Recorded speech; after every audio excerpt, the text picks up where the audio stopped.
Hi, guys, and welcome to the Gin and Tonic Show. I'm your host, Moose, and this is my producer, Nick. Our main discussion is about Islam in the 21st century. However, we will critique other religions and ideologies. We condemn any form of discrimination, violence, misogyny, slavery. We do, however, embrace many perspectives and free speech if it is factual and correct, and not based on any hate. Throughout the show, we will be exploring different religious beliefs, practices, and their impact on society, ranging from politics, interpersonal relationships, and mental health of believers and non believers. We hope to create an open dialogue for those who feel they're not heard, especially those who have doubts and have left their belief systems. If you are interested in exploring the complex topic of religion and wish to be part of an honest and open dialogue, this is the show for you. We also welcome feedback and discussion from our audience and listeners.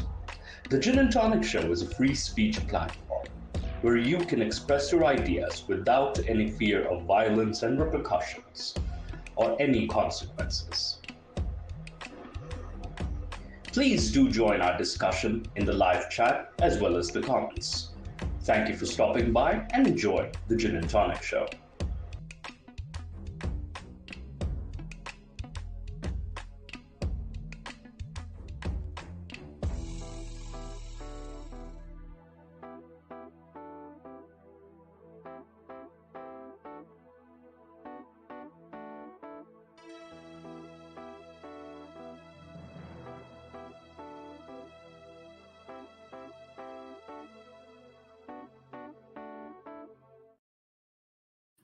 Good evening, everyone, and welcome to the Gin and Tonic Show. I'm your host, Moose.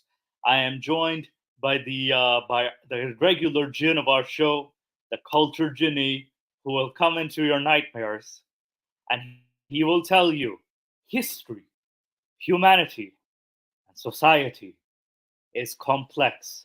So beware of extreme views. Exactly. And do not be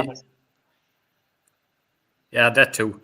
Yes. Currently, we have a lot of very complex topics that we are going to go through. Yeah, You had something from Pakistan. We have the Israeli and Palestine conflict, and we also have about cults. Yes, so we are joined by PragerU. Wink, wink. PragerU, introduce yourself, please. Go Israel. Boy, I'm gonna beat you with not an Israeli, but not a. I'll beat you with a 4x4. All right. You're gonna send a Hamas team. I'm just going to stand outside of this conflict. Yes, please do. Yeah. So first, I'm gonna cover some news items which we're gonna discuss actually, and it is actually happening right now, which is the Israel-Palestine conflict that is happening right now. So there's some live like Hamas. Let me just show you the initial story. What sparked it all? So the conflict, apparently Hamas has, attacked areas in Israel, that is. And it has, a Palestinian group, Hamas, has launched an operation, Al-Aqsa Flood, inside Israel, killing dozens and taking hostages in a shocking assault. So it was combining gunmen breaching security barriers, and a barrage of rockets fired from Gaza was launched at dawn during the Jewish holiday of Simchat Torah. Saturday's attack, again, it's the day after Egyptian and Syrian forces launched an assault on the Jewish holiday of Yom Kippur in 1967. Now, apparently at 3:30 GMT, which is 6:30 in the morning of the local time, there was a huge barrage of rockets into southern Israel, with sirens heard as far as Tel Aviv and Beersheba. Hamas said it launched 5,000 rockets in the initial barrage, the Israel's military said 2,500 rockets were fired. Again, it's probably somewhere in the middle. Smoke billowed over residential Israeli areas and people sheltered behind buildings as sirens sounded. At least one woman was reported killed by the rockets. So there was this Mohammed, one of the brigade military wing of Hamas, said, "We announced the start of Operation Al-Aqsa Flood, and we announced that the first strike, which targeted enemy positions, airports, and military fortifications, exceeded 5,000 missiles and shells." So apparently Hamas has declared, that they have announced this operation. Then at dawn... Why are we using Al Jazeera for this? Well, it's the first link that popped up. Yeah, just I use assume it anyway. they would have their. They would have. It's better than to look at the Twitter accounts I've been looking into. Yeah, Arabic Twitter is kind of like in a state of constant fire right now. Yeah, and also maybe Hassan ruined any sort of credibility that these guys. The problem here is that Israel has a long history of being tyrannical against the Palestinians, and I will not deny it. But on the other hand, this operation and other sort of terrorist attacks, and also killing, and I even read about the rape of those that they had captured in villages. Oh no! Those things are not good either. Like they captured some civilians, right? Like the Israeli civilians. Oh no! And I mean, this entire thing is just, This is why I try to avoid this conflict, because you have to go back far in history about how the land was, more or less taken over by the Israelis, and how, all of the previous things they have done against the Palestinians. And you also have to, look even further back to previous treatments about Jews in the, region and everything. Also, no side here is innocent. I'll keep in mind, Ginny, even when you look at what is happening now in the current conflict, it gets more complicated because I deal with this is part of my work. Like this is I deal with. Yeah, but you also have to remember that even with these issues, even with these current things, this is like nothing comparison to how bad it has been in the past in this conflict. And you also need to consider this conflict, despite it having killed, several thousands of people, you have to also remember that this conflict actually, if you look at it whole, is actually smaller in the amounts of deaths and casualties than the current Ukraine war. Well, again, as a comparison, yes, and also like in a comparative way, but also like what I was trying to say is even today's situation is extremely complex because there's multiple parties involved in it. Yes, the Palestinians aren't one unified faction. Yeah. There are several. Because then you have Gaza, which is a separate strip. You have the West Bank, which is a separate strip. And then there's areas A, B, and C within the West Bank. And then you have groups like the Palestinian Islamic Jihad, which operates separate from Hamas. Hamas is also a group that rules has a tyrannical rule in Gaza itself. Then you also have the Palestinian Authority, which was formerly the PLO, or a faction of the PLO, that is. Then you also get into the Muslim Brotherhood, because Hamas is technically a breakoff of the Muslim Brotherhood, if you look into the history. So and also the Israeli Defense Forces have had like some history with being part of different military units, were also kind of like, let's say, kind of like terrorist groups prior, before they became unified. So it's when you kind of go into the history of it, it gets more and more, murky. Moose, I don't think we should be speaking too much about this. It's something that we need to invite Kanye West for. Boy, Ginny, I'm gonna dip the seriously. That joke was actually kind of in bad taste right now. Yeah. But I don't know if it was in bad taste. What the hell did Kanye do? Haven't you heard about Kanye West and all of his anti-Semite remarks? No. The thing is, I haven't been following with Kanye West. Oh, didn't What you hear happened? what he did when he went to Alex Jones? Wait? So what did he say? Again, I don't like this. Don't go in there, Moose. Don't go there. I don't. So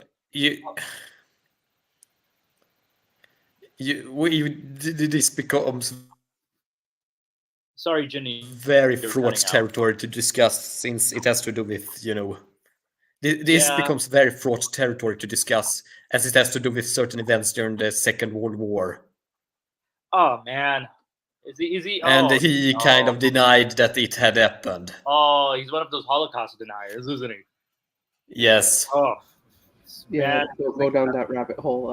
Mentally. Yeah. So, and he even implied that the Jews were behind it, which is crazy. Yeah, those kind of like kind of like this kind of demonization of the Jewish people. It's not surprising, considering that you're like Holocaust denial is I one just of the feel that. Yeah. Let's go.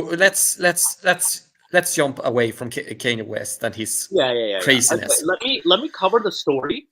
So most fighters entered through. Okay, so around there was an infiltration of fighters around 7:40 a.m. Then most fighters entered through breaches of security separating Gaza and Israel. So again, Gaza's kind of surrounded by Israeli territory, but at least one Hamas soldier was filmed flying over a powered parachute. A motorboat carrying fighters was seen leading to Zikim, an Israeli coastal town with a military base. And one video showed at least 6 motorcycles with fighters crossing through a hole in a metal barrier. So this is the kind of footage that we have, and you guys can see the footage. Then there were Israeli attacks, like there were some blasts heard in Gaza at 10 a.m., which the Air Force was carrying out attacks on Gaza in response. Israel's military said that Palestinian fighters had penetrated at least 3 military installations around the frontier, the Beit Hanun border, the Zikim base, and the Gaza division headquarters at Raim. So apparently this is kind of like this big operation that just happened. Hamas videos showed fighters running towards a burning building near a high concrete wall, and fighters apparently overrunning part of the Israel military facility, shooting from behind the wall. So the deputy chief of Hamas, Saleh al-Aruri, in the occupied West Bank, issued a call to arms. Oh no, we must all fight this fight, especially the resistant fighters in the West Bank. Yeah, even the West Bank has, like, the Palestinian Authority has to deal with these guys because there are some rebel groups within the West Bank too. Several captured military vehicles were later pictured being driven into Gaza and paraded there. So this is, and then there were border town raids. I think Ginny was referring to, like a town of Sderot and another community of Be'eri and the town of Ofakim. They were on the east of Gaza. Residents of southern Israel fortified their homes to function as bomb shelters and were using them as panic rooms. So Israel's military ordered residents to shelter them inside, saying the radio, "We will reach you." By late evening, Israeli troops were still working to clear communities overrun by Hamas fighters. So this escalated pretty bad that the Israeli military had to intervene as well.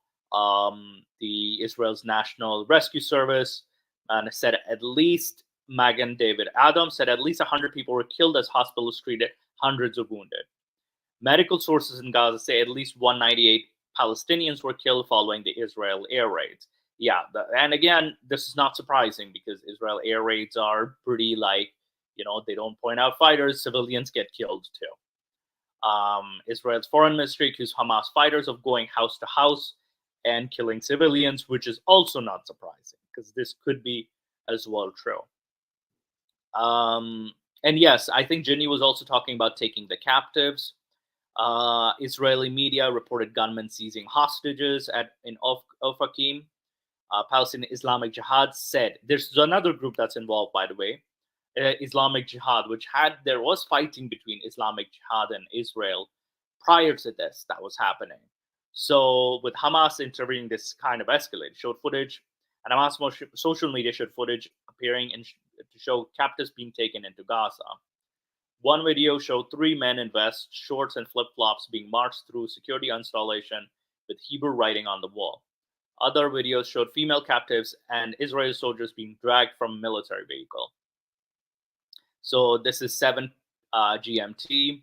The fighting is continuing. Israel air attacks late Saturday night, as did a rocket fire into southern Israel.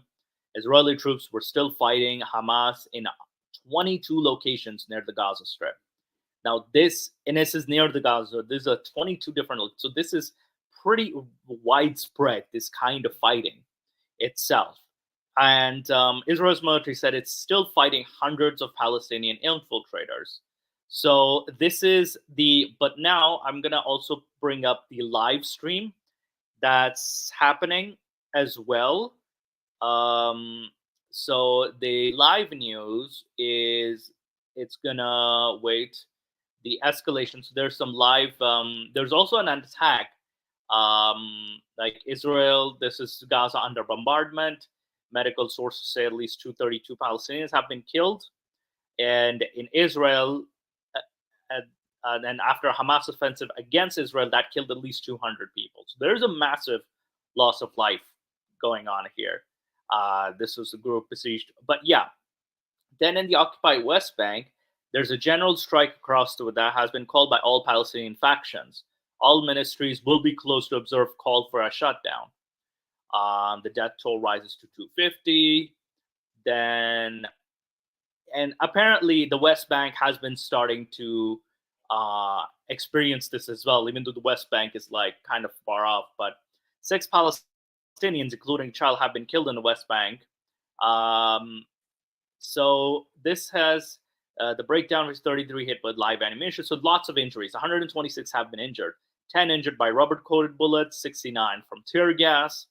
5 injured by shrapnel. 8 physically assaulted. 1 stabbed by an Israeli settler. So there's Israeli settler violence that's happening, because again, settler attacks have also started into Palestine, like the West Bank region, not Gaza.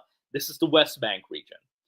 And these are settler gangs, a lot of settler gangs that come in and, try to attack civilians in the West Bank. So this is also another front of fighting that happens too. And sometimes the settlers are like, have at times support from the Israeli military too. I'm not going to deny that. 10 people were in our little village were constantly subject to settler attacks, especially on our farmers who were prevented from accessing their land. So the settlers destroyed 40 trees, stole our olive harvest, and today they tried to raid the village with the help of the army, which fired ammunition at us. So 3 burned homes were burned, and they tried to burn another home with women and children in it. Settlers also fired their own weapons and stabbed a young man, as others surrounded us for 2 hours before they fled when the people from the village arrived. So this is also another front of conflict. And we have Netanyahu. I don't like this man, but he claims that he will reach every place Hamas is hiding in Gaza. So, referring to Israel, I tell Hamas, you are responsible for the well-being of the captives. Israel will settle the score with anyone who harms them. So yeah, and hospitals are very crowded, and Gaza-based doctor just said. So this is the live stream that's happening. So Hamas says it's captured a big number of Israeli soldiers that are also in as hostages that they have. So this is the current scenario of the conflict itself. They're predominantly Sunni Muslims. So mainly Sunnis. Predominantly. There are Christian Palestinians, but a very small number. A lot of them actually fled the region itself and settled into actually are working in areas like Kuwait, Lebanon, etc.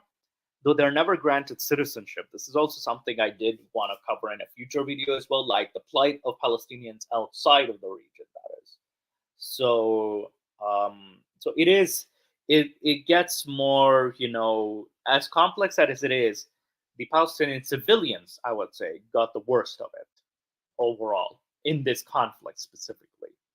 So, and this is something like a lot of people will like either say, oh, Israel's right or Palestine is right.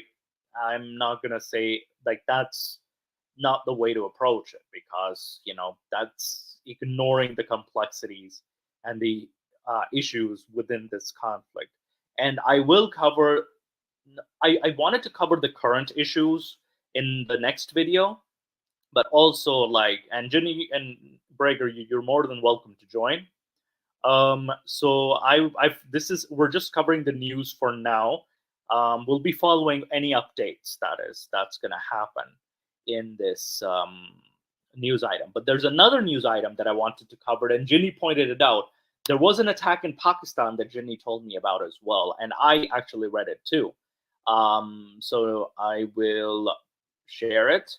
I know, I apologize, I use Al Jazeera. It's the first link that pops up. I'm so sorry.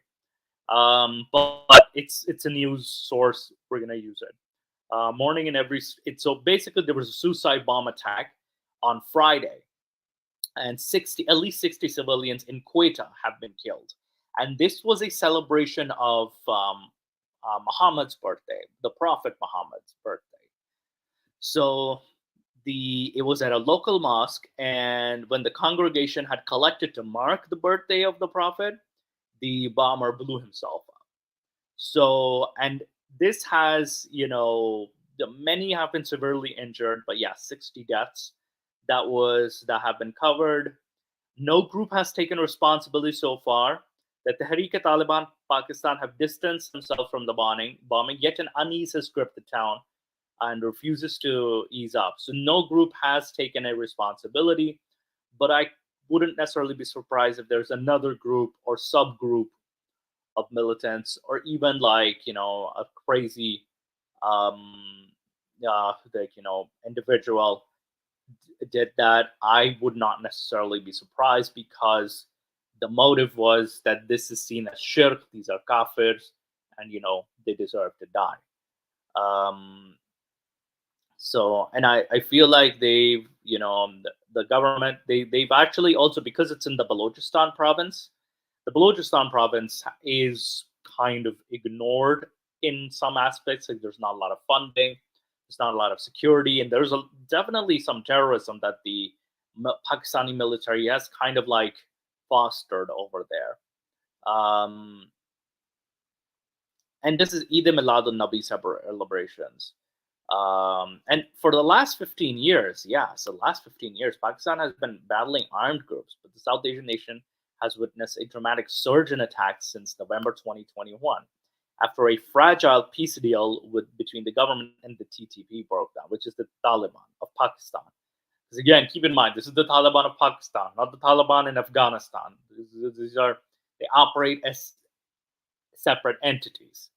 There were earlier this year, I remember we covered this too, in the Peshawar attacks as well. In the city of Peshawar, there were 100 people that were killed in a bombing. Claimed that the government knew who was involved. Pakistan's caretaker government asked to holding a peaceful election in the country in 2020. It has been struggling to deal with such attacks. And again, this has been, the situation. Whenever there's like a looming election, something like this happens. It's weird. There's also weird coincidence behind it. So this is also back to the Palestinian issue.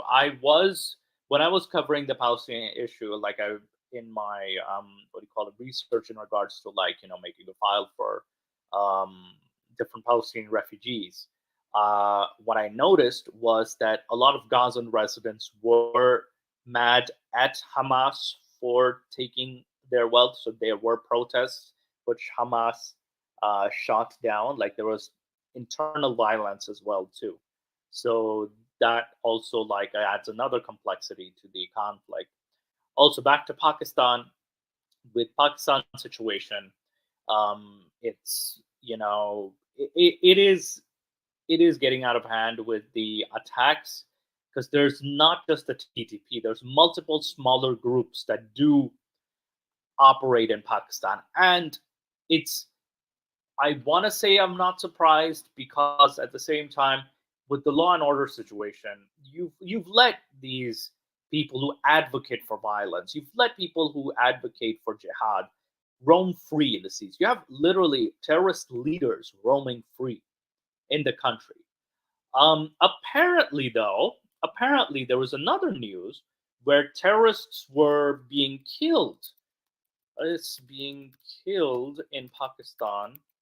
Pakistan mystery. So there was a mystery where 6 days ago, according to the Economic Times, 6 days ago, I'll show you guys. So it's not like I'm making this shit up.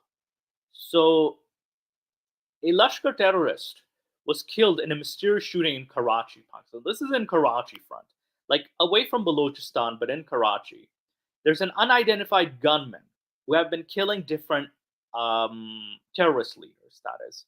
So this in itself is a very interesting scenario, but also like I'm not necessarily surprised if gunmen have been killing terrorist leaders and they're operating on their own, or they could be part of the ISI, or of course people have accused the Indian intelligence or RAW. Don't want to say the word raw because it's just very nasty.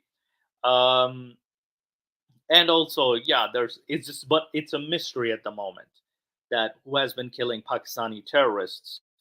It's like a serial killer walking free or something like that. But yeah, gentlemen, do you have anything to add to what we have covered in the news item so far?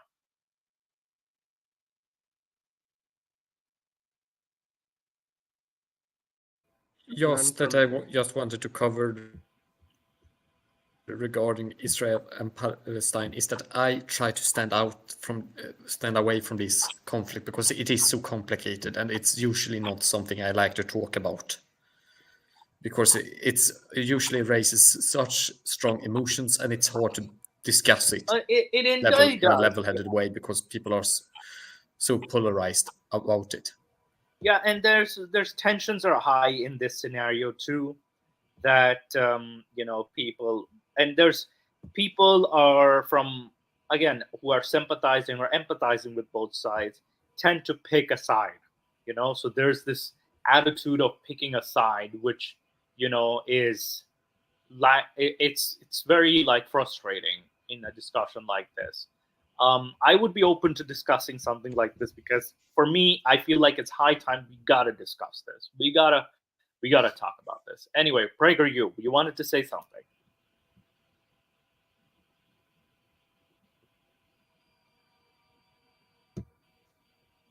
Prager, you there? Also, if you haven't guessed, so sorry, I forgot that my name was Prager. You so far, no questions. All right.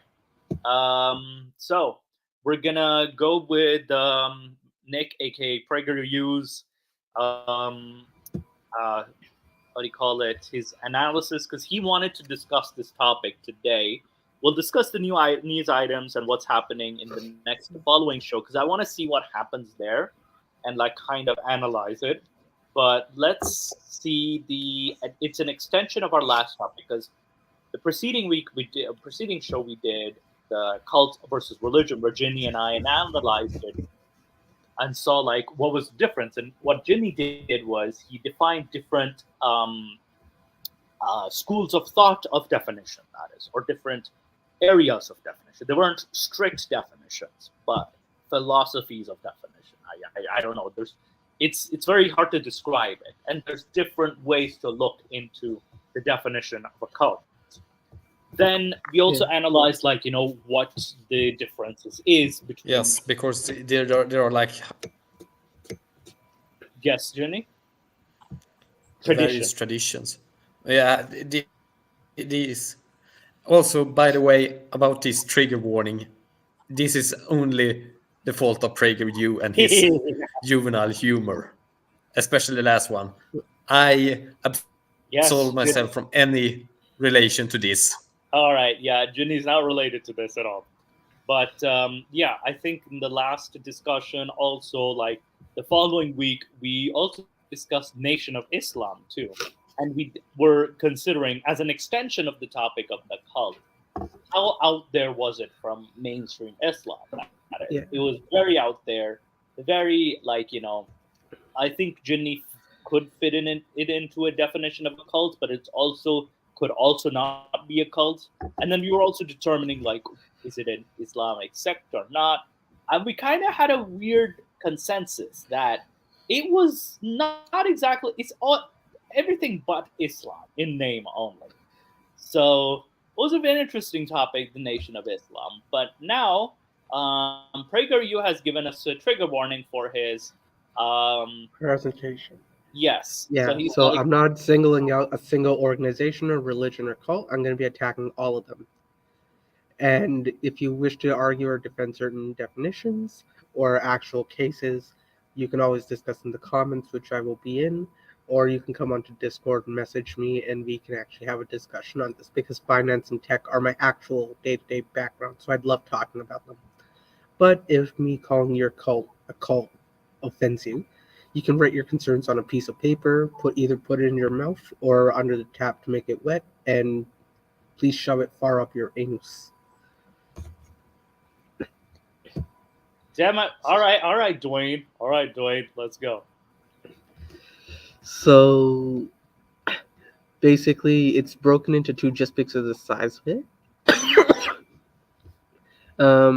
But yeah, this first topic, I'm going to be giving my definitions of what a cult are, just so we can have an understanding of where I'm coming from when I'm attacking certain cases and cults themselves. And then basically looking at cults and religious practices in other areas of popular culture, for example, sports and education, because you see a lot of frauds and corruption in the cults and religions, also in other areas like sports and education. So that would be a totally different topic in the future that we would do as a later part. So I'm going to go through the definitions and the citations that I have for each definition. If you guys can tell me if you agree with that as a working definition for me. So basically religion, for religion, there was a French sociologist that I read about who utilized some anthropological approaches to religion in his early study of totemism amongst Indigenous Australians. And he essentially argued that social scientists should begin with what he calls the simple religions in their attempt to understand the structure and function of belief systems in general. And the definition he gave is a religion is a unified system of beliefs and practices relative to sacred things, that is to say, things that set apart and forbidden beliefs and practices which unite into one single moral community called the church, all those who adhere to them. What would you say is your opinion on this definition here? So his definition is utilizing an anthropological. So this last quote here, religion. Okay, so yeah. His definition of religion is a unified system of beliefs and practices relative to, that is to say, things set apart and forbidden beliefs and practices which unite into one single moral community called the church, all those who adhere. I mean, yes and no, because at the same time, even that doesn't give you like a bipartisan of the cult and religion itself, because cult also has the same elements. Yeah, and keep in mind, even within the religion, it's not always the case of a unifying community, because there's unifying communities. We have to because you can have the schools of thought there as well. Right? Yes, so it's and also I feel like religion itself has more like you jumped on the societal like has a more. You jumped on the presentation. Shoot. Yeah. Let me see the last definition. So he says it's a moral community called a church or temple, or you can, because I know he's seeing it from his perspective, right? From his kind He's of a French sociologist from 1858 to Yeah. 1917. He's going to Yeah. be Yeah, very this is tough Durkheim's. yes, is the Yeah. Durkheimian definition, and I think Ginny pointed out Durkheim. But he talks about religion here. Cult is before it has evolved into that in most Yeah. traditions of cult definitions that go from Durkheim. Durkheim had this view about religion, about beliefs and practices related to sacred things. Sacred things is something far deeper here. It is about taboos, what is correct, what is not correct to do, and it has a greater social context around.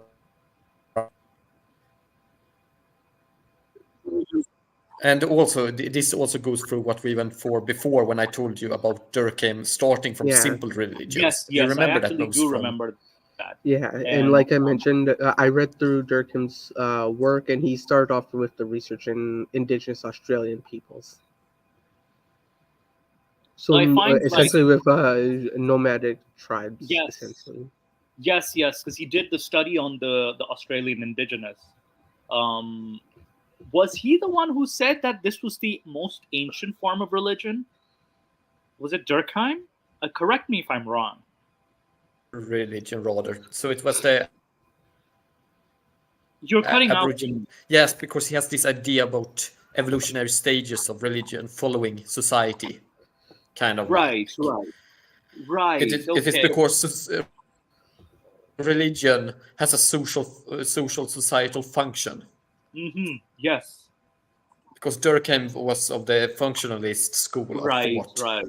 And thus cults would be religions that have not yet become religion because they don't have the function yet in society. Yeah, and again, I find myself more on a Weberian. I think you pointed out the Weberian definition of like the Yes. death of the founder kind of deal. So I'm in that tradition of definition.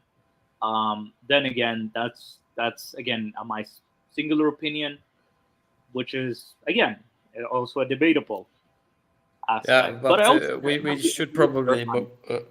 yeah, let's move Yeah, on. I have you- multiple definitions. Yeah. Yes. Prager, you can continue here. Yes. The other Yeah, signpost used within anthropology to make a sense of religion was crafted by American anthropologist Clifford Geertz. I read his work as well. really. I read this book as well for this. And he defines religion as a system of symbols which act to establish power, pervasive and long-lasting moods and motivations in men by formulating conceptions of a general order of existence and clothing. These conceptions with such an aura of facility that the mood and motivation seem uniquely realistic. This I actually weirdly also find very close to religious practice as also like, I kind of agree with this too as a definition. Because it does have that effect on the mood and gives you that perspective or that feeling of there's some form of order, So I do agree with this definition too. This definition goes back to the tradition that I spoke about earlier regarding Mircea Eliade and the phenomenologists and the ideas about more psychological dimension or religion as it is in itself. Yes. For the believers dimension of defining religion. Yes. And I think you also write here, Prager, that Geertz's definition, complex and holistic and addresses intangibles such as emotions and feelings, presents it as a different paradigm, an overall model for how we see systems of belief. So yeah, no, this is also an interesting definition in itself too. For sure. Let me just go to the next definition here that I have for a cult. So this is the first definition that I have for a cult, which is a cult is a group or movement that, to see a significant degree, exhibits a great or excessive devotion or dedication to some person, idea, or thing, uses a thought reform program to persuade, control, or socialize members, systematically induces state of psychological dependency in its members, exploits members to advance the leadership goals, and causes psychological harm to the members, their families, and community. Though this is interesting, in especially like the thought reform, like the thought program, because a religion can do this to an extent, but it's more not as, I would say, it's more of a, because it's integrated into society, so it's not like seen as that egregious. Then there is the systemic, the exploitations of members of the religion to advance leader. Like with some religious groups do this. Like, for example, like, you know, you have the Catholic Church, you have the leadership in Iran. They do. There is this certain level of exploitation of even regular members, though not as pervasive as with it. One just does it more extremely than the others. And there are elements of psychological harm to members, their families, and communities. Yes, there is psychological harm. You guys may disagree with me, but yeah, I do see like these elements are also existent in even religions that have integrated themselves into society. So this is an interesting take. What say you, Ginny?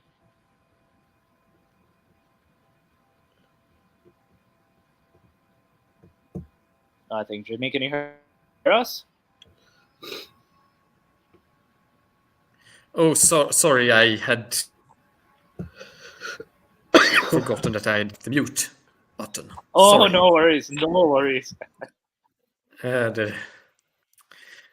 This was embarrassing. Anyway, no this definition of a cult here has to do with control and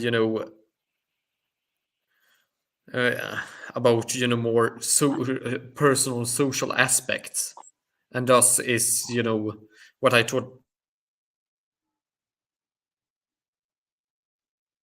that became more common in the later 20th century. Wait, what was the word you said in the middle? Because you did cut out a bit. Oh, this is connected. Yeah, Ginny's cutting out on our end. On a more psychological level, which became more common as a way to define.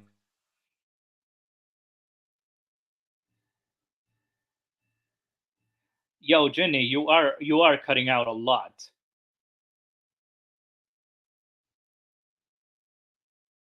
He's cutting out for me too. Yeah, I think Ginny, you might have to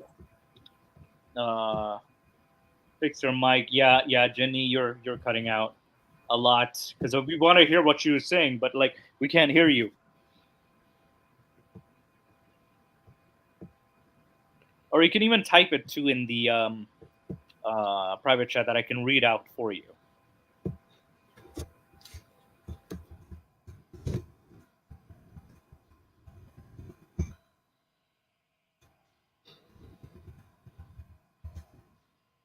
Yeah, I think there was a connection issue. I think so. Let's do this definition as well, and then I can jump back if. Yeah. And then if Ginny comes back, we'll what do you call it? Have him like say his things, because I really wanted to hear what his take was. Yeah. Moose, if you want to cover this slide here, I'm just going to blow my nose. I'll be back in 2 minutes. No problem. Yeah. So here, PragerU defines the characteristics of a cult tend to produce conflict between the group and society. This kind of also, I've seen this in the start of religions too. Like in the earlier forms, they do start off as cults too. In order to manage this conflict, cultic groups tend to become more isolated psychologically, if not physically, governed by hidden agendas and totalistic. That is, they will dictate sometimes with excruciating specificity how members should think, feel, and act. Now, I find that this aspect does single them out in a way from a religion. This aspect that they tend to become more isolated, because at least what I've seen with new religions, for example, or when the religions start out as cult-like, I've seen them at least try to become part of society. How would you say that this meets with your Nation of Islam?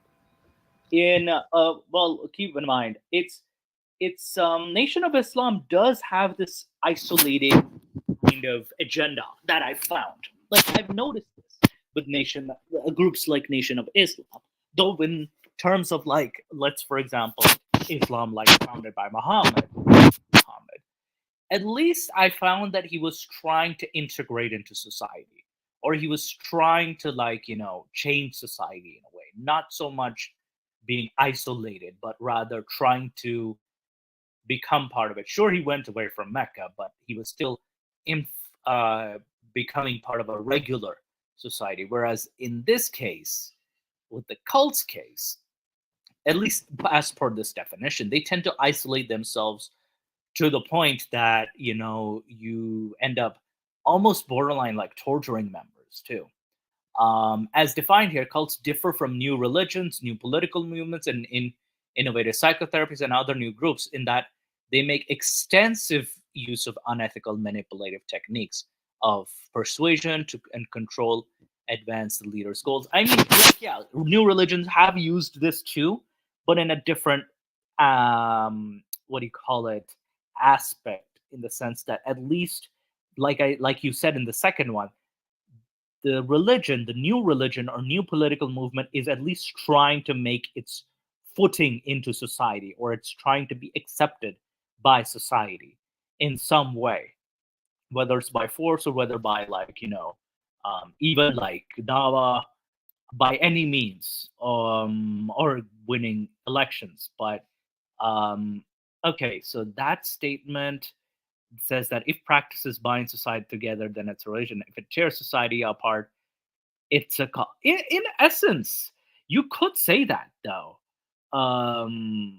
that if practices bind societies, it's a religion. Again, it's not necessarily a wrong definition, but it's a way to see it.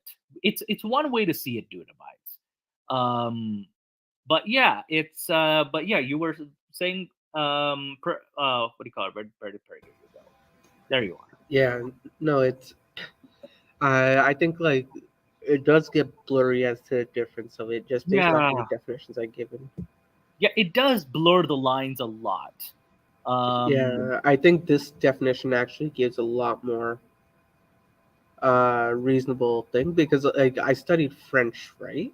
Right. So cult comes from the French term cult, which has its root in Latin word cultus, which means care or adoration. So the idea comes from Latin cultus, the past participle of colere, which means to cultivate. The word was used to, in a sense, to worship or give reference to a deity.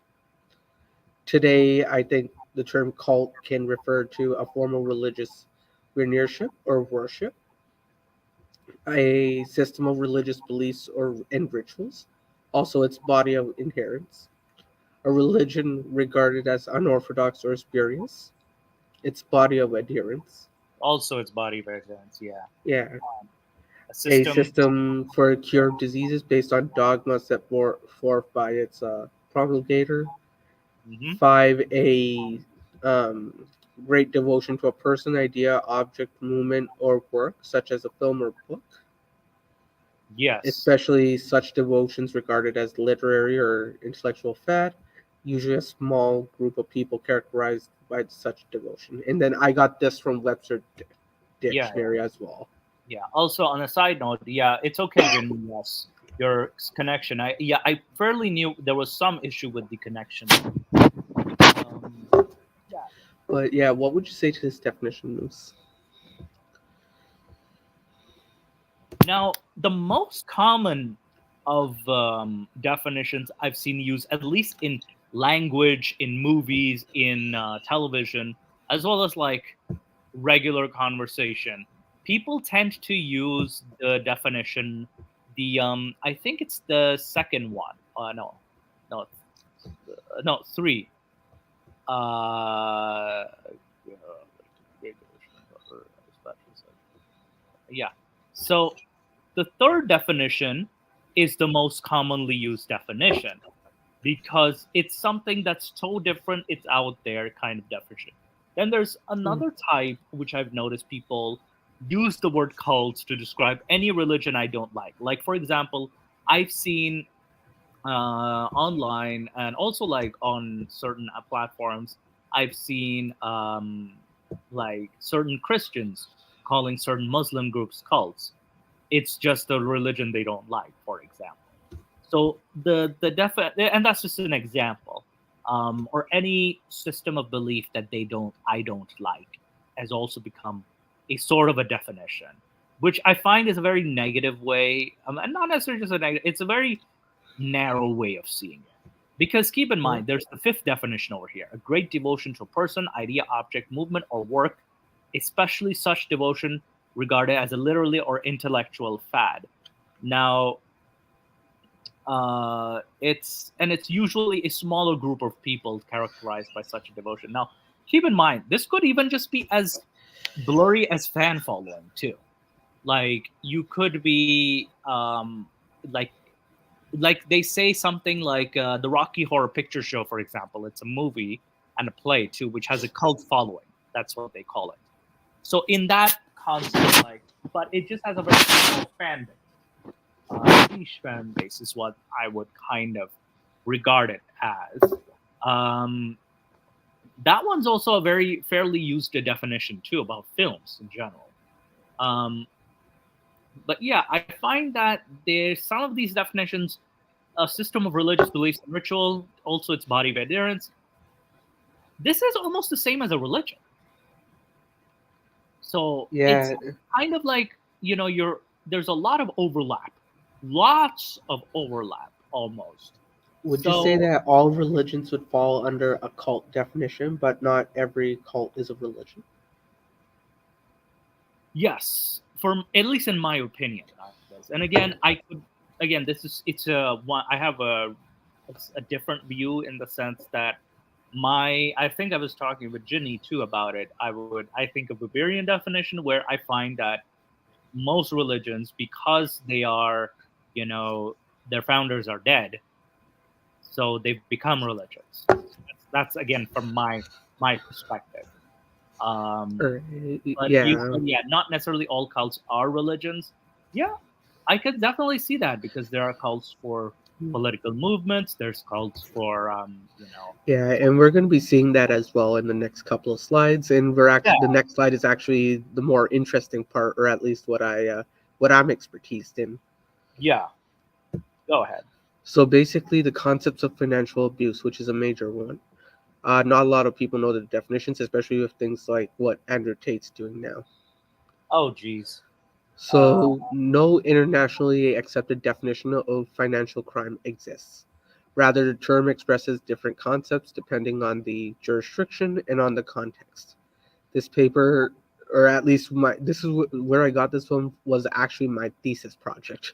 Because I did my MBA, right? Okay. Yeah, yes. Yeah. So I studied financial crime for sports media as my last MBA thesis. So when it's referring to this paper, it's referring to my paper. Yes, and also briefly, welcome back. Wait, Ginny, there you are. There you are. Yeah. Welcome back, our Ginny. Yeah, so essentially my research paper interprets financial crime in a broad sense as any non-violent crime resulting in financial loss. When financial institutions is involved, the term financial sector crime is used. Moose, you have a business and law background. What do you say to this definition? This is intentionally it depends on the jurisdiction, though. It says, it depends on the Canadian Criminal Code. It would have a different definition of financial abuse. The U.S. different states' criminal code would have different abuse, but there is a common underlying theme, which is it results in a financial loss such that it is damaging to lots of individuals and institutions. So that's where you have there's a lot of like financial abuse can also it takes various forms, and it can Yeah. it's so like broad in itself. Yeah, and then the particular things that I personally was discussing that contribute to financial abuse are poor regulatory and supervisory frameworks, Oh, for sure. excessive banking secrecy, lack of disclosure rules, effective fiduciary rules for investors and their agents, and then harmful tax practices. Oh yes. So, Oh yeah. Culture Jenny, as well. What would you say is your opinion on this? Sorry, I couldn't, actually even look at the YouTube because everything went so constantly, So basically, what I was saying is that my MBA was on financial crime and financial abuse. So the specific definition is the definition I used in my thesis as well. Yeah, So about yeah, what financial abuse? cultish fraud then, I Yeah. guess. So yeah, financial abuse Or- essentially. So I think we're gonna cover the section of Yeah. like cult frauds, especially financial frauds and financial abuse. Yeah, so the types of financial abuse that do exist are financial sector crime, so essentially money laundering, financial fraud, so check, credit card, mortgage, or insurance fraud, tax evasion, circumvention of exchange restrictions. Also, Then, just to add to tax, you mentioned tax avoidance as separate from tax evasion. Yeah. Yeah. Okay. Yeah. Go ahead. Continue. So, tax evasion is essentially you don't want to, you get your tax bill and you're not paying it. Tax avoidance is you're finding loopholes to reduce that tax amount. For example, tax shelters in different countries or setting up charities and such. Mm-hmm. Yes. Yeah. Would there be any? Am I missing any other like difference there, Bruce, or did I? Oh yeah, I think this is fairly consistent. Yeah. You can go over the other financial crimes. Yeah. So sale of fictitious financial. I mean, tax instruments or avoidance insurance- isn't really crime, though. It's just finding loopholes. Yeah, it would depend on where as well, and then Yeah, the size of the jurisdiction corporation. too. Yeah, jurisdiction. Yeah. But according to the UN, it's considered avoidance in certain areas is also considered a crime. It's shady, but in America, it's completely legal, and it's one thing that Trump actually said, where he was like, if Hillary was like, "Oh, if I was president, you'd be paying more taxes," and Trump was like, "Oh no, when you were Secretary of State, I used all the legal loopholes that you guys opened up for your billionaire friends." Yeah, I think I remember something like that was a discussion point. Yeah, so sales of fictitious financial instruments or insurances, you're selling land that doesn't exist. You're selling a bridge in Brooklyn, essentially. Embezzlement of non-financial institutions. So you have a law firm, you have an engineering firm, you're billing the client extra than what the firm actually charges, and you're pocketing the difference. Yes. Stock manipulation. I accidentally put it twice, but yeah, stock manipulation and then connected party lending. Yes. Okay. Yeah, no worries if you put it the second time. Yeah. So basically, why is it bad? Financial systems abuse has potentially negative consequences for a country's macroeconomic performance, imposing welfare laws. Wait, Nick. Yeah. I mean, Nick, breaking you. I have to say this. I really have to. Why is financial abuse bad? Because Allah subhanahu wa ta'ala said so, boy. Subhanallah. But yes, you are on the financial system negative consequences. Basically, meaning if your country wants to make future loans, but there's a history of your country's macroeconomic performance being shat on by internal embezzlement in the government systems and financial institution systems, you're basically fucked. Because Yeah, where does this happens happened with Pakistan. Remember the video we did on Pakistan? This was the Yeah. case with Pakistan's financial abuse. Yeah. Because let's say your country has Canada, right? Mm-hmm. Who sets the interest rates in Canada? The Federal Reserve in the federal bank, right? The Bank of Canada. If they're having embezzlement issues, they're having tax evasion, they're having so many other things, and the 5 other major banks are following suit, Mm-hmm. who's going to give Canada a loan? Who's going to set up infrastructure? Who's going to set up standards of trade? Yeah. All that goes down the shitter because the financial institutions have a history of financial abuse. And that was the issue in Pakistan and India previously when foreign countries had to set up manufacturing there.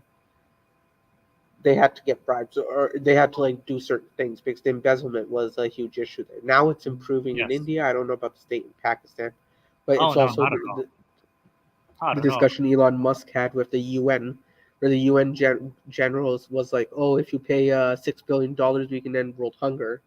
But little did he know that Elon Musk is actually South African, and especially during the apartheid rule, he was like, I'm well aware of where that $6 billion will go, and it's going to go into the pockets of the warlords there, or human traffickers, or slave trades.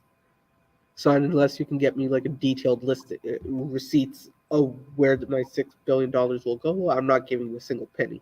It's essentially what Elon was saying there, and that's essentially why financial abuse is a bad thing. Yeah, and I think there's especially in they kind of mask themselves as. There's also this tendency to mask themselves as charities. There's the masking as projects and stuff like that, and there's especially with cults and religions, even with religious groups too. Like there's a lot of financial abuse. I know that Homs is a huge business within the Shia community. That in itself is a different, which we can discuss in the future video about Homs. Yeah, I have multiple cases here as well. I think I brought him close to like 75, 80 cases. Yes. That I'm gonna like briefly go over, and if there's any case that you particularly like, if you want to note down, and you can do like you can get those actual court documents for those active cases. Yeah. And review them for yourselves. Yeah. You were going forward. Yeah. Corruption. Basically, corruption has recently been a subject of substantial theorizing and empirical research, and this has produced a bewildering array of alternative approaches, explanations, and typologies and remedies for it. Corruption is so it's still like how corruption actually happens is very funny because it's not a briefcase of cash anymore, right? Yes. So corruption is understood as everything from paying bribes to a civil servant and the simple theft of public purses to wide range of dubious economical and political practices in which business people, politicians, and bureaucrats enrich themselves. Yeah, and it's a lot of like inside work too. Like a lot of it is more, hidden from the public kind of a deal.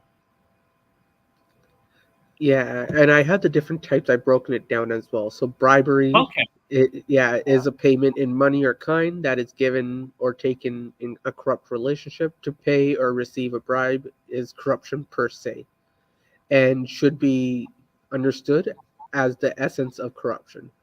Now, outside of hearsay, how do we prove bribery, Moose? Yeah, I think you can definitely prove bribery using financial. Let's keep in mind, because obviously like bank transactions, private bank transactions for sure. Text messages you can definitely use. Any form of communication, because let's be real, like it does kind of leak out in some way. There's some inconsistencies in certain spending because if, let's just say, a person makes $30,000 in salary, but he's able to pay for 5 different yachts, you kind of also like you can kind of investigate and say, how did he get that? Those 5 yachts, for example. Yeah, but You can outside kind of of investigate that. Like because again, outside of this is yeah. Sorry. what I was going to say is that with modern transactions now, especially with crypto and all unregulated coins, outside of a quid pro quo investigation, I don't see, because previously if the guys like you can, I don't think the warrants even go deep enough to be able to search as deep as the corruption goes, right? And keep in mind, there's a difference between testimony and hearsay, because and people love to use the word hearsay definition a lot, but they can't tell the difference between a testimony and a hearsay, because a testimony is you're appearing in the court or in the investigation and you are telling the story. And you're You taking a are the risk of one perjury. yeah, you are making the, what do you call it, statement. You are presenting. Now, if that's the judge's job to find any inconsistencies. Now, hearsay is someone had said something outside of the court, but it is said at the court without the presence of the other person, and the other person is not available to verify if they said or submitted such a statement. So there's no means to verify it, whereas a testimony can be verified. What do you call it? But A hearsay cannot be verified. yeah. But my point being, to even get there, you'll need like a solid warrant. You'll need an actual investigation. So it's not even like the guy's like carrying extra cash in his apartment or whatever. He's probably getting some stuff from like the crypto or in the black market or whatever. The transactions are very hidden under aliases and such. And you can, and you can So kind the of, actually finding them out and actually getting the warrants to even investigate that stuff, I'd assume is very hard nowadays. very difficult. I do agree it's difficult. And Culture Jenny also said you can see financial transactions, determine motives. Motives also count too. See actions taken afterwards. See records of what people have said, done, or said. So Yeah. even hearing someone's stating something like in a camera recording, or someone hearing somebody say that and being able to verify it, that's you can kind of find there are ways to find out for sure. Yeah. And also like its effect too, you can find out because of the effect as well. But yeah, so there's ways to find out about bribery, and like investigate it. But yeah, go ahead, Prager, you. Yep. So embezzlement, theft from public resources by public officials, which is another form of misappropriation of public funds. Embezzlement is when state officials steal from public institutions in which he is employed and from resources he is supposed to administer on the behalf of the state or public. And this is a very common type of corruption to embezzlement of public funds. And there's many examples, countless examples of this.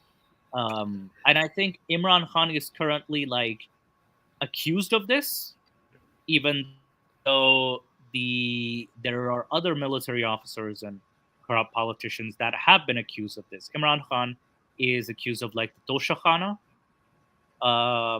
which again, I found it very doubtful that that's the case, because of the fact that there's more in the Tosha Khana or the public like treasury, or there's more corruption done by like army officers and stuff, which hasn't been investigated, but it's actually weirdly illegal too. But yeah, embezzlement, I've seen this is a very common. I think there's also institutions in, I think, our university too, where an organization took funds and then funds for affordable food program, and then these were used for an individual's personal purchases. So this is a form of like this is a very fairly common one. Yeah. The next one is fraud, an economic crime that involves some kind of trickery, swindle, or deceit. It is a broader legal and popular term that covers more than bribery and investment. It is fraud, for instance, when the state agencies and state representatives are engaged in illegal trade networks, counterfeit, and racketeering. And when forgery or smuggling and other organized economic crimes is propped up by official sanctions and involvement. Oh yes, like this is speaking of smuggling. Has been the case of like smuggling beef from like cattle from India into Pakistan. That is a very common like, and I think there was certain individuals were involved in this within India. I might be wrong though, but there was something about that. You could know more about the story.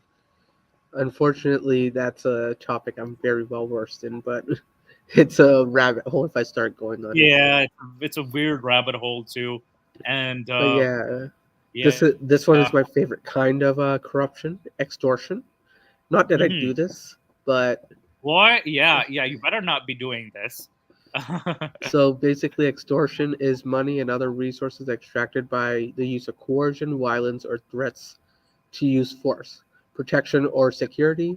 Money can be extorted in classical, infamous mafia style. This is very similar. This sounds similar. Yeah, this sounds familiar. Yeah. Yeah, it sounds by similar. creating an atmosphere of insecurity where individual citizens, private businesses, and public officials are harassed and intimidated.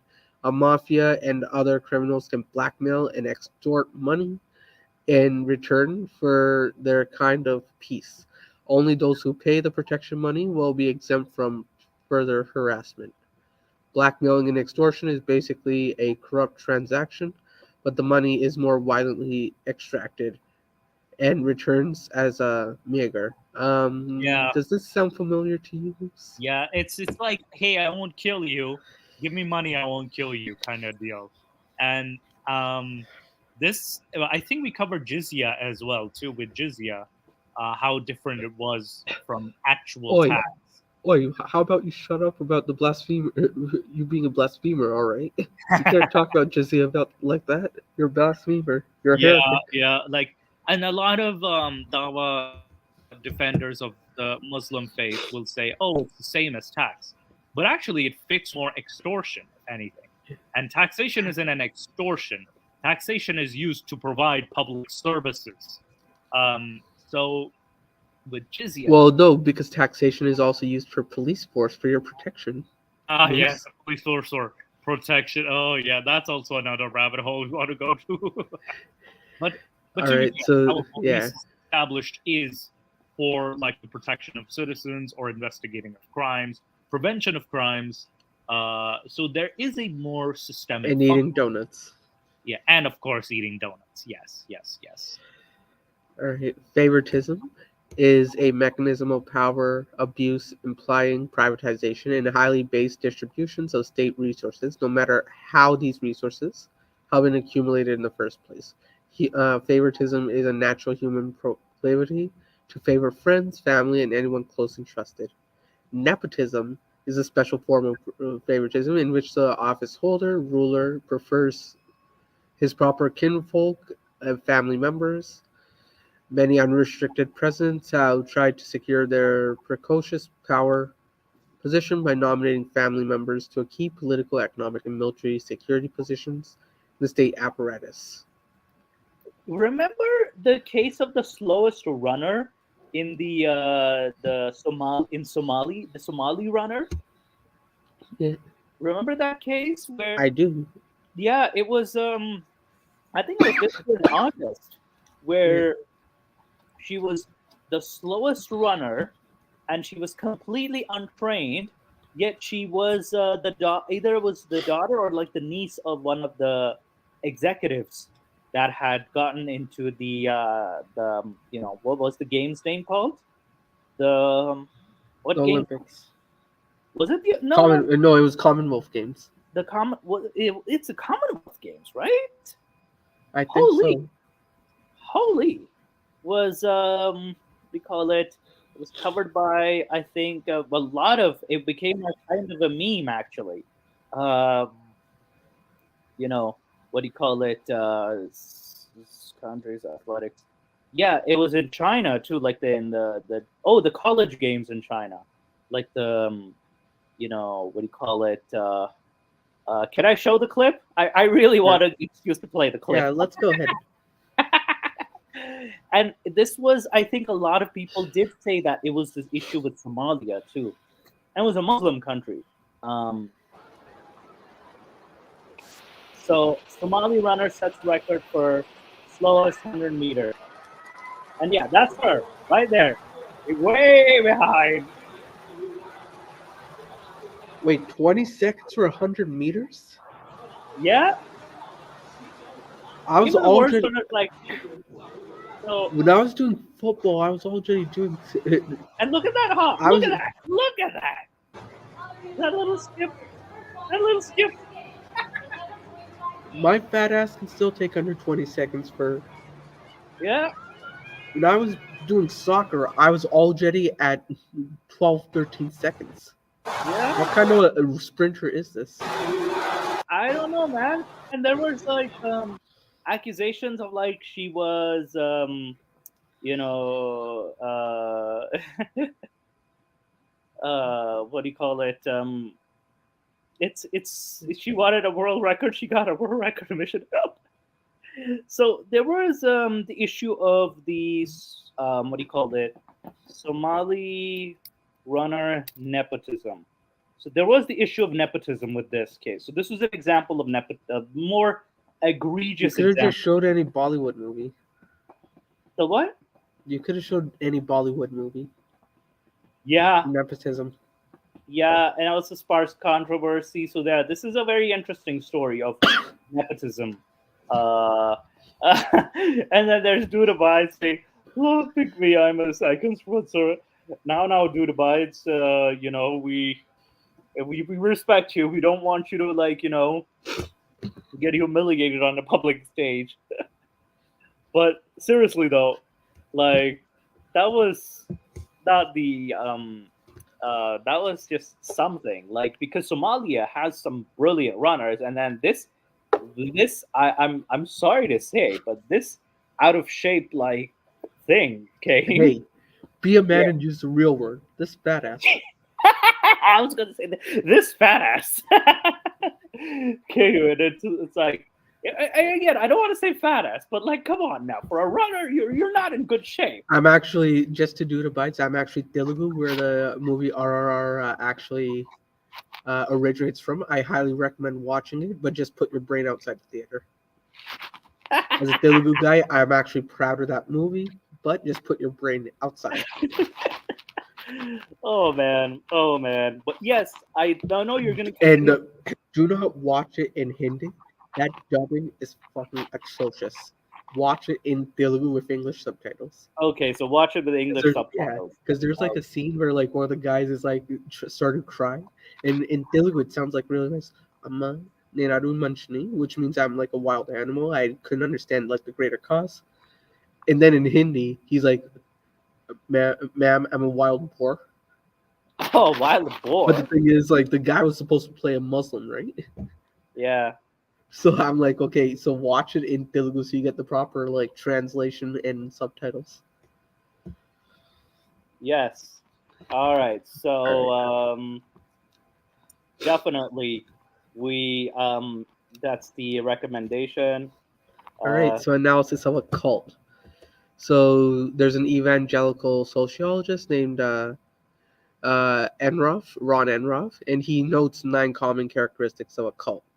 So authoritarian, it's central, authoritarian leadership of one small person or small groups of individuals, oppositional values and beliefs or practices at variance with dominant culture or tradition, exclusivistic, only a group has the truth, usually based on news, insight, or revelation, legalistic, tightly structured framework which governs spirituality and the smallest details of daily life, subjective, undue emphasis on experience and emotions often result in anti-intellectualism, persecution conscious, the belief that their group is singled out for persecution, sanction-oriented, stern sanctions issued for anything less than total obedience, esoteric, the emphasis on secret, hidden, or inner truth, anti-sacerdotal, lack of paid clergy, and emphasis on latia in leadership. Is it kind of like the leadership, which is more like a pyramid? That is Yeah, structure of a leadership. Okay, so it's a multi-level, direct, pyramid-style selling scheme. okay. Though this is another distinction that I'm glad you pointed out. There's a lack of a paid clergy. So this, I think, does single out a cult from a religion. There's also, like, I know that the other definitions, like authoritarian, has been used by religions, especially like, for example, the Islamic, the Christian religions, especially with when Muhammad did, like, was very authoritarian. He did oppose the values of the dominant culture of Mecca. There was this exclusivity of Allah being the truth. There was an established legal system, when it went to Mecca, Medina, and there was very much emphasis on emotion. And it was very, to an extent, anti-intellectual, but it's debatable too, because it also did have an intellectual, because it's a bit debatable. There was persecution, because again, with the Islamic movement, it did have some things right. Like, for example, when it did oppose the burying of daughters. So I was like, in that aspect, you're kind of correct. And also with the promotion of orphans getting their money. So this is kind of like that you did encourage, like, for society to improve on. There was persecution conscious, like the belief that their group was singled out for persecution. And yeah, it was true to an extent. They were persecuted.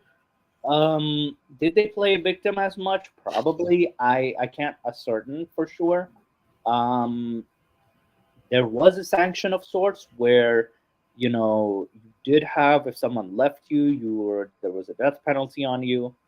So yeah, there was, but there was a lack of clergy for sure, like lack of leaders. But then when it evolved, I think it evolved into religion, having a clergy system like imams and ayatollahs, maulanas. So when it evolved, I think in the 7th and 8th centuries, then it sort of like became a religion. Yeah. Types of cults as well. I think this is really important. So the reason why I'm coughing a lot is that I actually have COVID right now. Oh, no, I apologize. So I'm gonna go blow my nose. I'll be right back. I'll listen for you. No worries. Yeah, I'll listen. I'll be right back. Okay, so Eastern mystical. These are kind of related to Hinduism and Buddhism and other pantheistic Eastern religions. Yeah, I've seen these kind of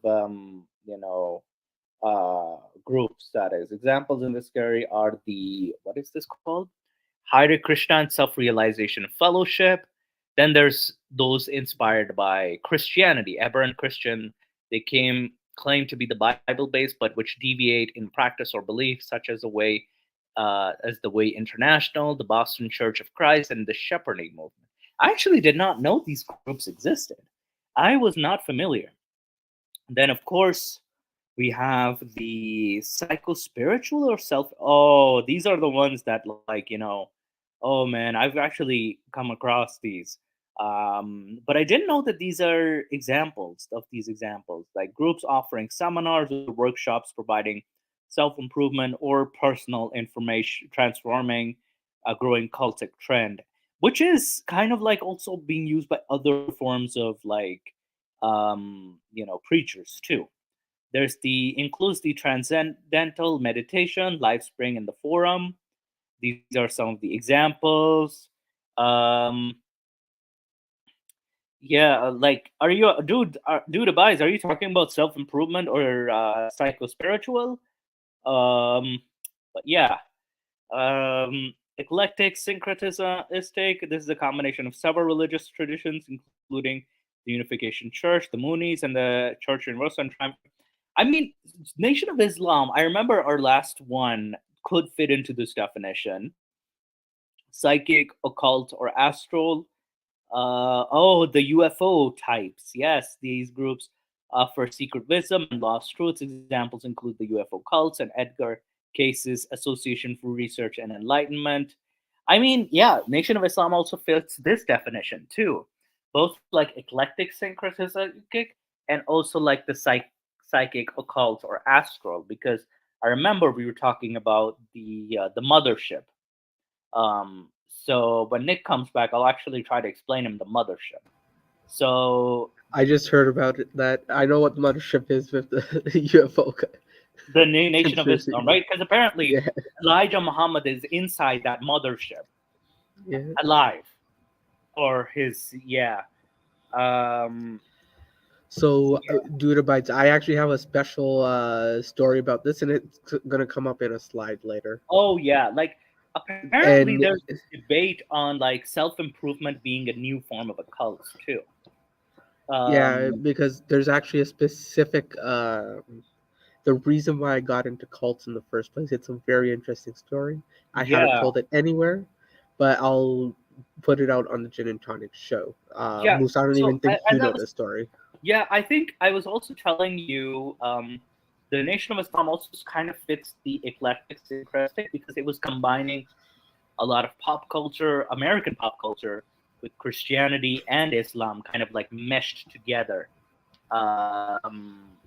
And I agree with this too. Like the Tate and those around him are rather cultish.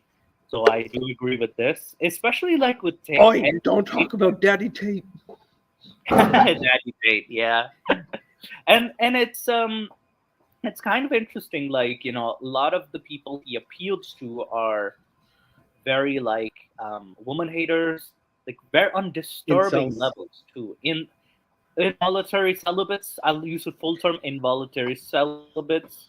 Um, or what's this called? Like the red pill, black pill, or something like that. Those No, the types. red pill. Black pills are actually good because they actually think, right? Because Destiny would be a black pill, right? Hmm. Because, But like, what about let's red take pill? the red pill is like the ultra right wing, and then the blue pill are like the ultra blue leaning. Ah, So okay. I would consider myself a black pill. For example, I'm in a centrist kind of way where so I think I can explain my worldview in one statement. If let's say I follow a religion called Flying Spaghetti Monster Sigma Tate, right?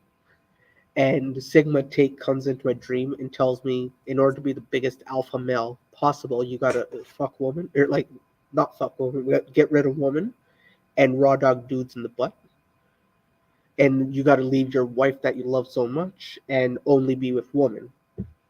I would feel somewhat sexually harassed at that moment. So for me to invoke my religious views, saying, "Oh, you cannot be with this person that you so love," to a gay guy, and saying he has to marry a woman because some sky daddy said this, I think it will be the same form of harassment. But do I like PDA in public? If a guy and a girl are deeply in love and they're sitting on each other's lap making out in public with half nude clothing, it's going to make me uncomfortable because I didn't consent to see that. Same way, if I was to go to a parade or whatever, like I was just buying groceries and there's a parade with people butt naked holding hands with their die slappers like flopping around. I didn't consent to see that stuff. I just want my groceries, and it's going to make me uncomfortable. And I think majority of people are black pilled in a way where they see both sides of the views, where it's like don't have indiscriminate PDA in public, but I don't want to impose like whatever you Also, want to do, just do, remember, right? That would be the black pill. yeah, remember when you and I, when we went to the parade, Yeah, again, because my gay ass took you to the parade. yeah, Um, I think there was an issue of like the nude thing, and then there was this people having this misconception of associating nudism or nudity with yeah, parade, but turns out that they were just straight people. Like they weren't yeah, necessarily part of the pride thing at all. yeah. So So a I lot think of times we what also most think, people, I think that people associate with nudism with being gay or LGBTQ. yeah, No, you're just like you can be straight in doing that too. I'm yeah, against nudity in public yeah, exactly. So because it's the like there's person that I'm being nude with consents to seeing it, but the other people who are grabbing groceries or using the subway probably aren't, or just going to work probably didn't consent to that, and right? even Jidney pointed out, like just because of nudity is not exclusively an LGBTQ thing. It's Yeah.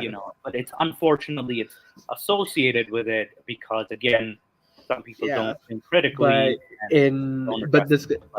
To bring it back to like the main point, this kind of thinking is, I think, what 95% of people, or just like what the black pill people think, is where they're pretty center about everything, and they probably think logically. Like, not only this, but let's say Destiny has his view on the Kenosha shootings. He's like, yeah, no, he was pretty fucking stupid for showing up there with a gun, but he had the same right as he was following his Second Amendment right the same way the protesters were following their First Amendment right. And in that video that they used to charge him, that was self-defense.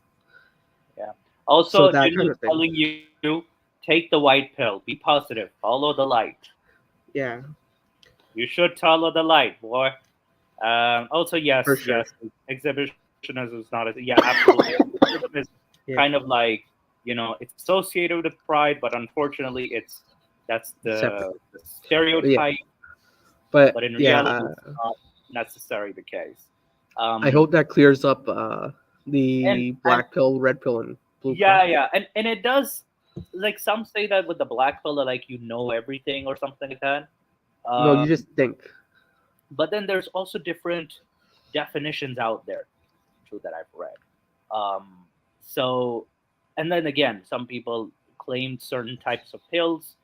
It's weird. It's very weird. Yeah. Because I find that, sure, there's the black pill definition, like, but then there's other people who also use this definition. So it's kind of like it's like clay, like these definitions are very molded around too, a lot. And and just so you know, we're not even halfway through. Oh yeah, I was actually gonna say there was the established cult you were talking about, Bible-based. So Bible-based, so like Jehovah's Witnesses, the Mormons, and Christian Science. And keep in mind, though, Mormon society has, I feel like, developed into a religion of its own. And because of the fact that, well, in the state of Utah as well, like, they've assimilated into society, number one, what I've seen. And number two, I was very surprised that in our, I'm part of the LGBTQ different forums and stuff. And they were showing like us pictures of like a Utah pride. And there were a lot of Mormons who were like now fairly open to pride generally. That was like, oh, wow. So they are assimilating into society, into American society. And and there's a lot of Mormon representatives in government too. So this goes to show that they are trying to contribute to society. Again, they're kind of still, I feel like they're still on that tipping point between like the line from cults to religion. They're at that tipping point. And I feel like the evolution has already taking effect in that aspect. Hey, evolution's not true. The what? Evolution's not true. Boy, I'm going to beat you. Where's that Zamzam water stick? All right. Yeah, so extremists, political, and social movements. So group cultics in psychological social sense, which include Aryan Nation, White Aryan Resistance, Ku Klux Klan, or Antifa. And also like Aryan, I find that the word Aryan is so like misappropriated. Aryan is like the root term for Arya or Iraq. No, Iran actually. Iran. Like the greater Iran, that is, like, which ranged from like the Iraq to like Iraq, Iran, Afghanistan, parts of Pakistan / India, and so that's where the term comes from, Aryana, which was basically the Persian side, which is separated the Indian side with the what do you call it, by the Indus River, that is. So, damn it, Ginny, you're being not dead means I'm not the target for the Zamzam water. Yeah, you're not the devil's advocate. Yeah. No, I'm dealing with a bigger demon over here. So we're at the 1 hour 35 marks. I have nothing better to do this evening, so I want to finish the presentation, but it depends on what you want to do. I think let's see as much as we can in the next 15 minutes. Because I do have to I do have some, and we can actually continue this too. Like, it doesn't have Yeah. to stop. Because now. most of it is cases, right? So Yeah. you have the presentation, so we'll go until we can for the next 15, 20 minutes. And then Yes. the rest of the cases you can use in a future episode. Pull up the exact case details of specific cases you like, and then explain them from a No, legal absolutely. sense. You would know that Absolutely. side a bit better than me, right? Yeah, absolutely. Yeah, you can go ahead. Yeah. So we have the Church of Scientology as my first example. It was the Church of Scientology is a religious organization founded in the early 1950s by science fiction writer L. Ron Hubbard. It's literally science fiction. Mhm. Scientology is based on Hubbard's teachings and writings, primarily in his book Dianetics, Dianetics. the Modern Yes. Science of Mental Health. So the church describes itself as a religion that offers a precise path leading to a complete and certain understanding of one's true spiritual nature and one's relationship to self, family, Yeah. groups, mankind, and all life forms, the material universe, the spiritual universe, and the supreme being. Also, there's a particular individual. Do you remember Dorothy Martin, the prophetess? Yes. So wasn't she in some way affiliated with the Scientologists? She was. Prior, right? So Yeah. what was the case with the Dorothy Martin? Like, I know I can she pull up the claimed. details. So Yeah. what we'll do is we'll get to the landmark forum because that's the one that I want to talk about as well. So we'll go until slide 26. Yeah. We'll go until slide 26 for today. Yeah. All right. So the Dorothy what's her Manning, right? Dorothy Martin.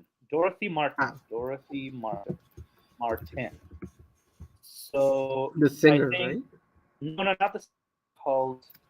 There was a cult. The aliens didn't come. So the Christmas the aliens didn't come, and it was a case of a prophecy failing.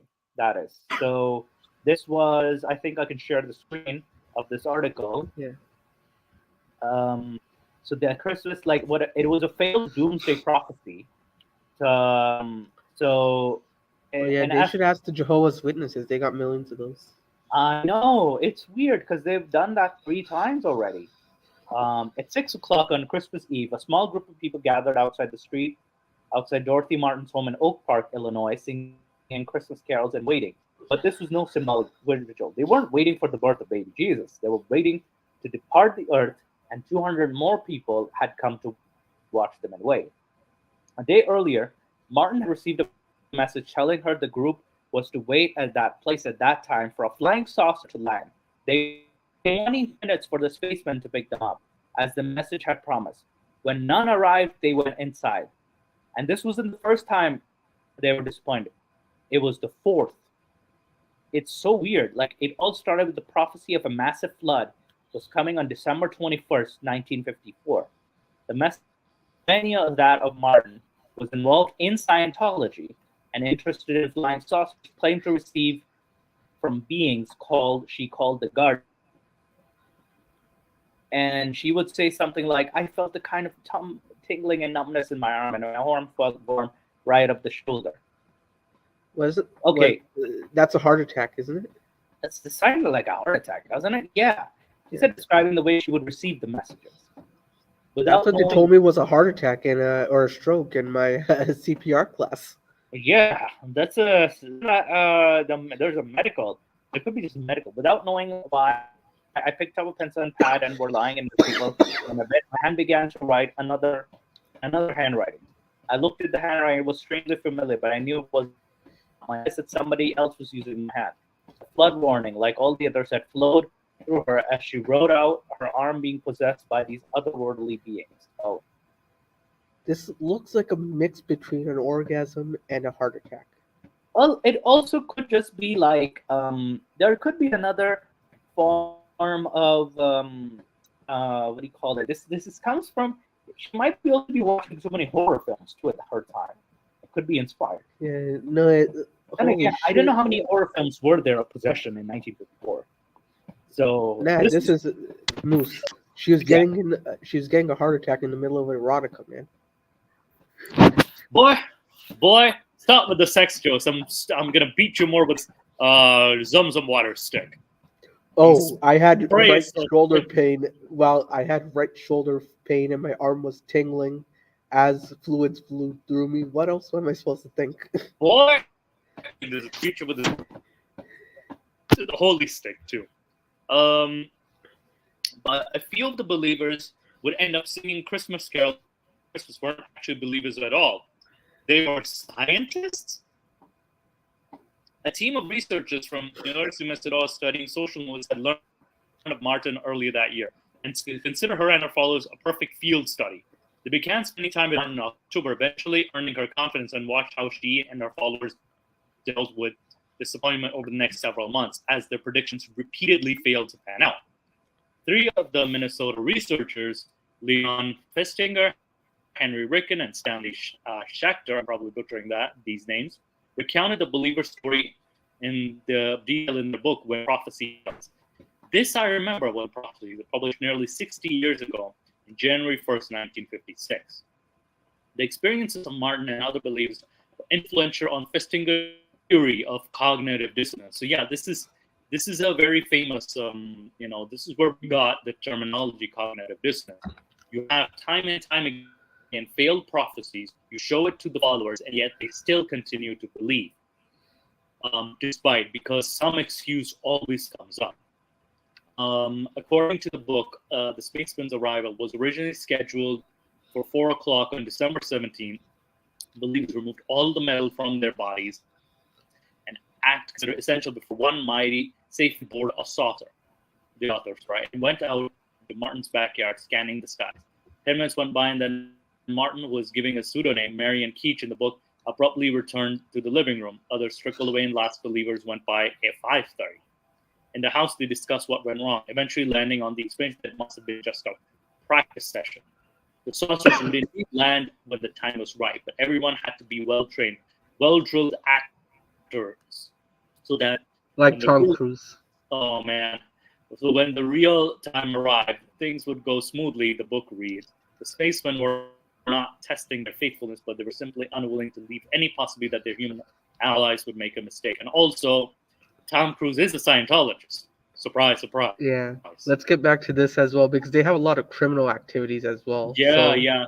You can probably go into them as well, because I have like a more detailed explanation as to what they actually believe. Yeah. Because we'll cover Dorothy Martin in a future video too. Yeah. And something parallels with different prophets as well. So basically, for Scientology, for those who have a question about it, it's basically audit. So the key aspects of it include auditing. So basically, practices a form of counseling in which an auditor helps individuals address and resolve traumatic incidents and negative emotions from their past. Auditing is believed to free individuals from negative effects of past experiences and promote spiritual well-being. Teachings or past lives. Scientologists have experience of teachings, immortal spiritual beings present in every person. According to Scientology, these teachings have lived through numerous past lives and are reborn into new bodies in each lifetime. The practice of auditing is aimed to be addressing traumatic incidents from the past life.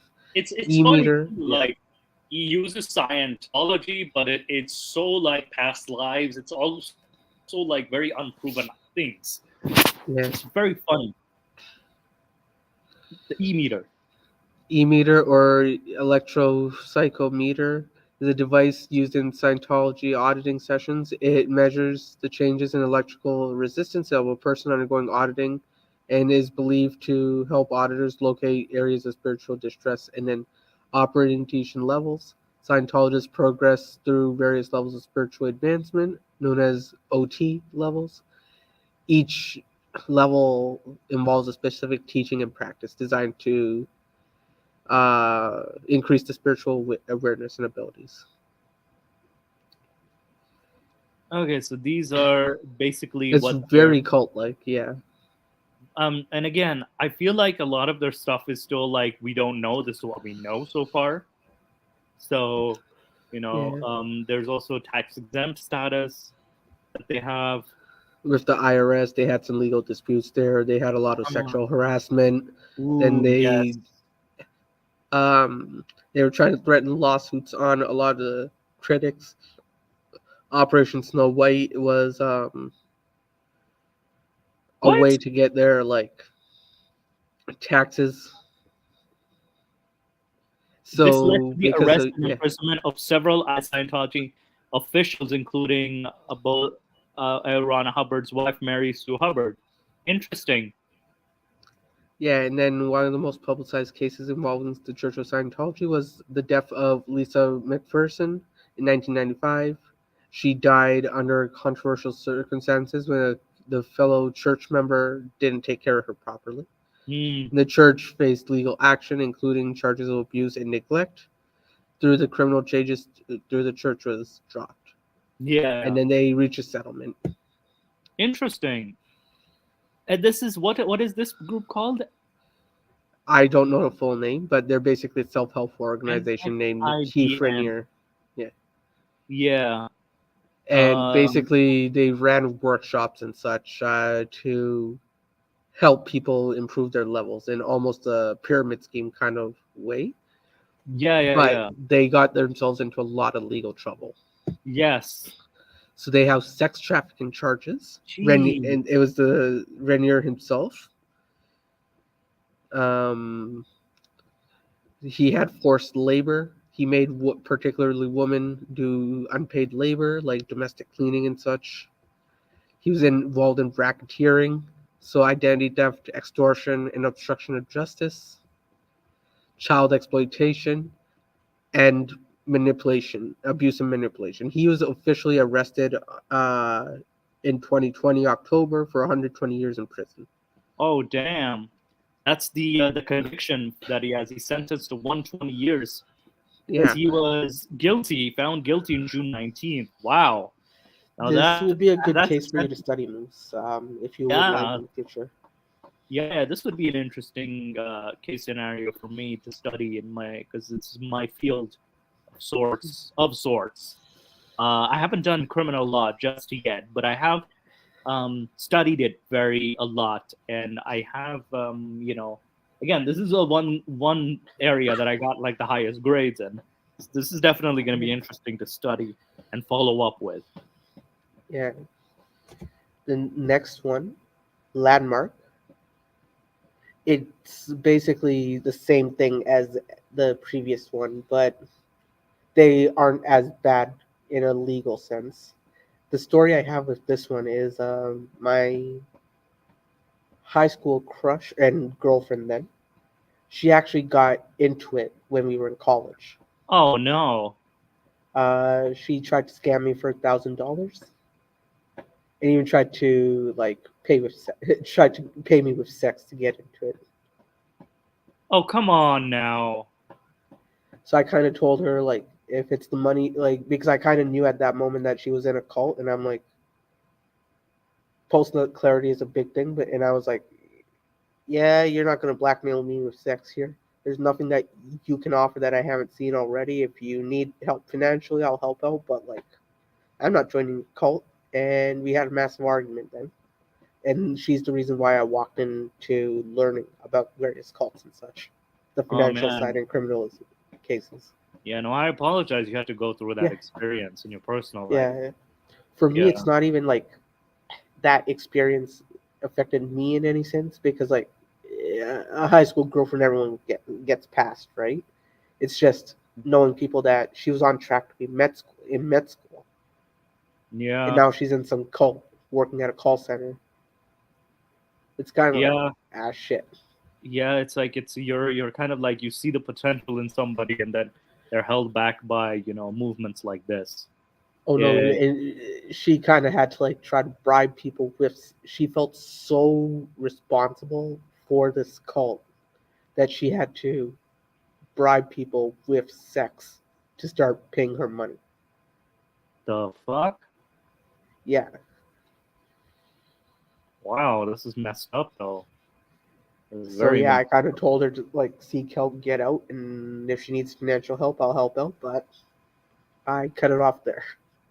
Yeah, it's really messed up, and Yeah. I feel like the forum should also be held responsible for I mean, like it was made because in our workshops and calls and such, they never actually forced this, and then they were only like, "Oh no, you have to make a sales pitch and you have to like advertise the presentation." And they were making us like because when I was trying to investigate this for her, they were very like pyramid scheme ish, Mhm. right? So pyramid schemes also, oh, I'll meet you immediately because in order to get minimum wage, they got to do triple what. For example, World Financial Group, right? Someone to make money in World Financial Group or Yeah, above minimum wage, they have to make around 300 or 400 insurance sales every month. Whereas if you work at State Farm, you'll get 60K a year, whether you make sales or not. yes, You have, so you can make 100 sales a month and you're getting 80K. yes, But in World Financial Group, you will not be able to pay rent and eat if you don't make 4 times that many sales as a guy in State Farm. It's the same thing here. There are self-help institutions and such that do good work, but in order to get back that $1,000 she asked for me, she probably paid it. She was in it for a year at that point. She was probably paying out the fucking asshole for it. So in oh order to man, get it back, she's so in the shit, right? um, and So it's not like it doesn't have its legal issues that the previous one has, like the racketeering, obstruction of justice, and such. So I would say that there's slightly more pyramid scheme ish rather than full on brackets. yeah, I feel like they seem to be more on the corruption side of things, and Yeah, but also like aggressive sales marketing side too, like yeah, very aggressive, almost bordering unethical type of like marketing practices. Um, then you said that there's critics have raised concerns about it instead of a very confrontational approach. The pressure placed on participants to recruit others. Yeah, very pyramid scheme and even most MLM like. And I think genetically modified skeptic and his spouse did cover how MLMs are very much structured like a cult too. So he did do that topic as well. So it was a very interesting yeah, topic. I think that we can kind of look into. I know. I think you and I did that. We did that topic yeah. in We did. your channel. Yeah, It was your channel. yeah. My old channel, we did it, and Yes, I we went did through the that entire topic. calculations of it. Yeah, I know. I remember we doing that. But I think we should like wrap Yeah, up we're at for the today. yeah. So Um starting like if next week I have all. If you look at the presentation I sent you, right, the second one, yeah. it shows like all the analysis of the religions and the various racketeering, a lot of cases of racketeering, sexual harassment, and Yeah, everything yeah. in various religious organizations. And I think that again, like the reason why I want to discuss it with you is because I knew it was your wheelhouse. But if I'm not present to like actually film it, like record it live for you, I have all the cases and case details that. Yeah. No, I can definitely cover it. Probably a next episode or and the following, or I'll decide if I can do like the Palestine Israel issue, maybe the next episode or the following. You know, so I because like Yeah, Jenny and I, we also want we can cover both topics too. Sorry, I couldn't join because my internet suddenly halfway died. yeah, Yeah, and also Dude Abides asked, maybe someday cover how it went from Ottomans, Palestine to today. Yeah, this I want to Yes. be a separate episode on its own. Yeah, because that's a very Yeah, sensitive topic. and that in itself is history. So I do want to do like different parts of because so we can actually understand the issue, or at least have a video out there where people can actually understand the issue instead of like having these very small like bits and pieces of like selected information that people tend to post on TikTok, on Facebook, and Instagram, and all social media, and even like YouTube as well. So like even some YouTubers are guilty of this, like making it oversimplified, this issue. But yeah, and yes, it's a very long topic. And also, no worries, Ginny. Like it's happens. it's all good. It's connection issues always happen. But thank you so much for today, Ginny. Thank you so much for the earlier. I'm so sorry to bombard you with all this information here, and I know we didn't even get to a religious side of it, even though we're a religious show. But hopefully, it was interesting enough. Because keep in mind, with the cult, like especially with financial practices and stuff, as well as their frauds, like this is endless. Like it is a big rabbit hole too. I mean, you also have the problems that there are gray zones between fraud and just genuine, religious donations as well. Yes. That also is a distinction that one has to make too. Because